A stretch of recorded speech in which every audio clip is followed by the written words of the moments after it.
আমাদের রোজকার সকালটা শুরুই হয় এভাবে, সকালবেলায় রান্নাঘরে ঢুকতে হয়, পারলে একেবারে চোখটা ডলতে ডলতেই রান্নাঘরে ঢুকতে হয়। যাই হোক, সকালবেলা ভাতটা এসে বসিয়ে দিয়েছি। আর এটা হচ্ছে পাশের বাড়ি। পাশের বাড়ির এই গাছটায় প্রচুর পরিমাণে করবী ফুল ফোটে। আমারও ছিল একটা সাইডে, কিন্তু এতটাই বেঁকে গেছিলো গাছটা যে ওটা কেটে দিতে হয়েছিল। এখন ঝটপট করে রান্নাটা শুরু করতে হবে। করব লাউ। মেয়েটা লাউ খেতে খুব ভালোবাসে, সেজন্য লাউটা প্রায় রোজই করি। রোজ না, ওই মাঝে মাঝে এক আধ দিন বাদ দিয়ে প্রায়ই করার চেষ্টা করি।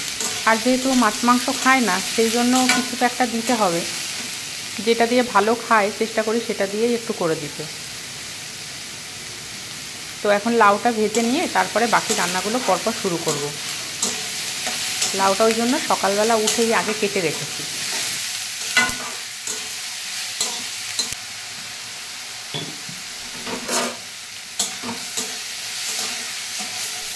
আগের দিন আমার কিচেন গার্ডেন থেকে বেশ কিছু বেগুন তুলেছি, তার মধ্যে কয়েকটা একদম কচি আছে। আজকে সবগুলো খাওয়া যাবে না, একটা ভাবছি ভাজা করব।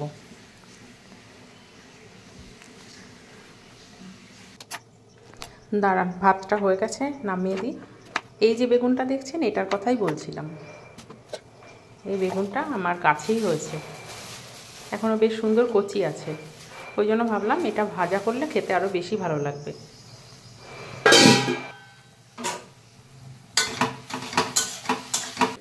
কে এসছে?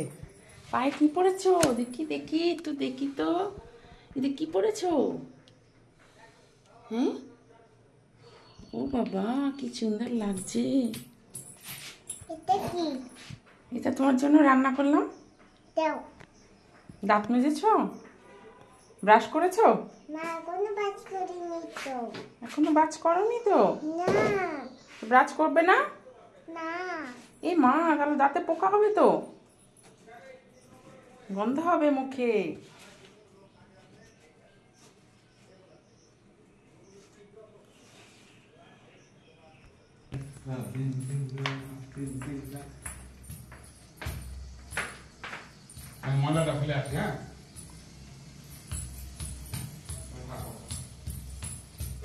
এই বেগুনটা ভাজা বসিয়ে দিয়ে এরপরে যাব ওকে ব্রাশ করাতে। সেখানেও কিছুটা সময় লাগবে। ব্রাশ করাতে গিয়ে সে নানান রকম কায়দা করবে। যাই হোক, আর করে নেবো একটু রুটি। রুটিটা আমাদের জন্য। যাই, আগে ব্রাশটা করিয়ে আসি, পরে এসে রুটিটা করব। চলো ব্রাশ করে আসি। এই যে এখন শুরু হয়েছে যত খেলা, যতক্ষণ না জোর করে নিয়ে যাব ব্রাশ করাতে ততক্ষণ যাবেই না। এখন বুঝিয়ে সুজিয়ে নিয়ে যেতে হবে ব্রাশ করাতে। বোতামটা খুলে গেছে তোমার। বাবা এখনই চলে আসবে, তাহলে বাবা দেখ করে দেবে বোতামটা। হ্যাঁ ঠিক আছে, চল। দেখতে পাচ্ছি না, আটকাতেও পারছি না। চল।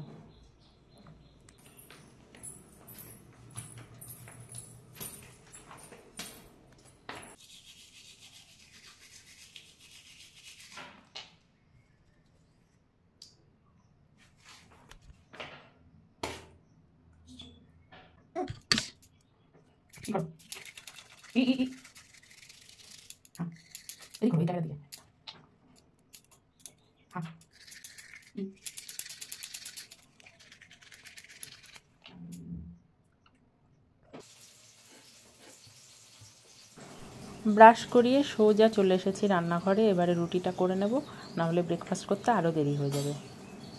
আপনি যা জানেন না বা পারেন না সেগুলো সব শ্বশুরবাড়িতে এসে শিখে যাবেন। এই যে যেমন গোল রুটি করা, অত কুচিয়ে লাউ কাটা, এগুলো কোনোটাই আমি পারতাম না। এগুলো সবই এখানে এসে শিখেছি। এবার কিভাবে শিখেছি, কোন পরিস্থিতিতে শিখেছি বা শিখতে বাধ্য হয়েছি সে প্রসঙ্গ থাক। তো আপনি কোনো জিনিস জানেন না বা পারেন না, সেটা হচ্ছে মস্ত বড় অপরাধ।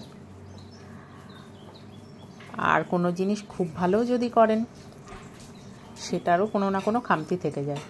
যেমন আমরা যখন স্কুলে পড়তাম তখন বাংলা বা ইতিহাস, এইসব যে বিষয়গুলো ছিল, এই বিষয়ের ওপর কখনোই ফুল মার্কস পাওয়া যেত না। তো একদিন আমি টিচারকে জিজ্ঞেস করেছিলাম যে এত ভালো যখন লেখা হয়েছে, তাহলে ম্যাম আপনি বললেন খুব ভালো হয়েছে যখন, তাহলে কেন ফুল মার্কস পেলাম না? তখন টিচার বলেছিলেন এই সমস্ত বিষয়গুলিতে কখনোই ফুল মার্কস পাওয়া যায় না, এরও ভালো থাকে। তো শ্বশুরবাড়ির ক্ষেত্রেও মনে হয় সেই রকমই, তাই না? সে যাই হোক, শিখে তো গেছি। আর এই দেখুন বাজার থেকে নিয়ে এসেছে কত ধরনের মাছ। বেশ কিছুদিন আবার বাজারে যেতে পারবে না, সেই জন্য। আর এই মাছগুলো অনেক আগে আনা ছিল, এগুলো এখন ওই আবার ফ্রিজ থেকে বার করা হয়েছে যাতে এগুলোকে জায়গা মতন ঠিক করে রাখা যায়। এখন এই মাছটা আবার কাটা না, এটাকে আবার কেটে গুছিয়ে রাখতে হবে। আমি সাধারণত সব মাছ ধুয়ে তারপর ফ্রিজে রাখি। মোটামুটি সব রান্নাই হয়ে গেছে। সকালে ব্রেকফাস্টের সাথে সাথে দুপুরে রান্নাটাও করে ফেলেছি, শুধু এই চিকেনটাই বাকি। আজকে নিয়ে এসেছে দেশি চিকেন, এটা স্কিন সমেত আছে, আর তার সাথে পাও আছে। এর আগে আমি কখনো পা খাইনি, কিন্তু ইউটিউবে বা মোবাইলে এরকম অনেক জায়গাতেই দেখেছি যে এরকম এই পাটা নাকি খাওয়া যায়। তো আজকে নিয়ে এসেছে জাস্ট ট্রাই করার জন্য। এটাই আমাদের ফার্স্ট টাইম, এর আগে কখনো আমরা এই পাগুলো খাইনি। আজকে খেয়ে দেখবো কেমন লাগে।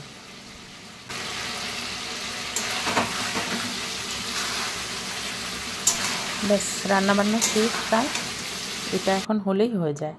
এরপরে যাব স্নানে। মাছ টাছও সব ধুয়ে গুছিয়ে রেখে দিয়েছি। আজকে বিকেলে একটু বেরোবো ভাবছি। আমাদের এখানে রথের মেলা হয়, রথতলা নামক একটা জায়গা আছে, সেখানে বড় করে রথের মেলা হয়। আর এই মেলাটা অনেক পুরনো, জানেন তো? তো ভাবছি সেখানে যাব। রথতলার মেলাটা অনেক পুরনো, মানে কোনো এক জমিদারের রথের মন্দির, তো সেই হিসেবেই এখনও মানে রথের মেলাটা হয়। আমি অতটা ডিটেলে জানি না, কিন্তু মেলাটা অনেক পুরনো। ওখানে রথের মন্দিরই আছে আলাদা। যাই হোক, ভাবছি বিকেলে যাব, একবার ঘুরে দেখে আসবো। এর আগে আমি ওটার সামনে দিয়ে এক দুবার গেছি, কিন্তু কখনো ভেতরে যাইনি। এবার হয়তো দেখার সুযোগ হতে পারে। এখন দেখা যাক বিকেলে কি পরিস্থিতি থাকে। এখন তো এই বৃষ্টি, এই রোদ। আমাদের এখানে আরেকটা জায়গাতেও মেলা হচ্ছে, এই বছর 3 ধরে শুরু হয়েছে, মানে এই বছরটা নিয়ে 3 বছর হবে। এখানে সেন্ট্রাল পার্ক নামক একটা জায়গা আছে, মানে সেটা আমার বাড়ির কাছে, রথতলার থেকে ওইটা আমার কাছে হয়। তো সেখানে বছর 3 ধরে মেলা হচ্ছে। তো সেখানে এখন যাব না, ভাবছি আগে রথতলাটা ঘুরে আসি, 2 দিন পরে হয়তো ওখানে যেতে পারি। রান্না মোটামুটি শেষের পথে। চিকেনটা যদিও আরও কষবে।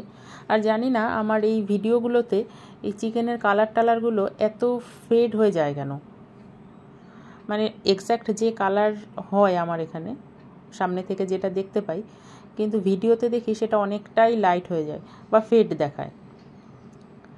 জানি না এটা কেন হয়, আপনারা কেউ জানলে আমাকে জানাবেন তো। চিকেনটা আপাতত এইভাবে ঢেকে ঢেকেই করব, গ্যাস একদম সিমে বসিয়ে তারপরে চলে যাব স্নানে। আজকে প্রেসারে দেব না, দেশি চিকেন তো একটু হার্ড হয়, কিন্তু আজকে ঠিক করেছি প্রেসারে দেব না, এভাবেই করব। মানে এটা এভাবে বসিয়ে দিয়ে ঢেকে রেখে তারপরে বাদবাকি যা কাজ আছে করতে থাকবো, পরে একেবারে খাওয়ার সময় এটা নামাবো। একটু জল দিয়ে গেলাম, একটু জল লাগতো। যাই এবার। Good evening. চলে এসেছি মেলাতে। এই হচ্ছে সেই ঐতিহ্যবাহী রথের মেলা।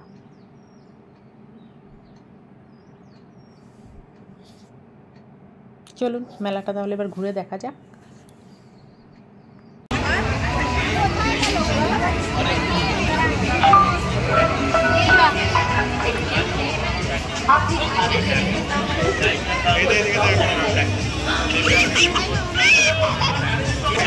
পরে পরে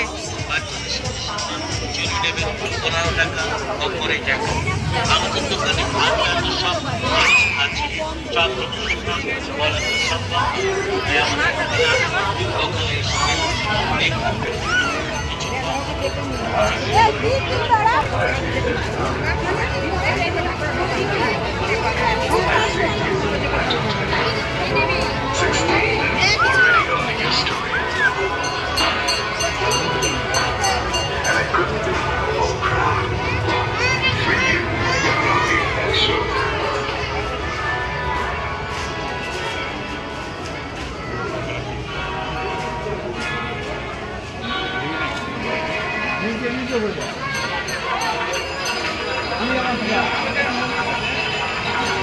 দেখা যাবে।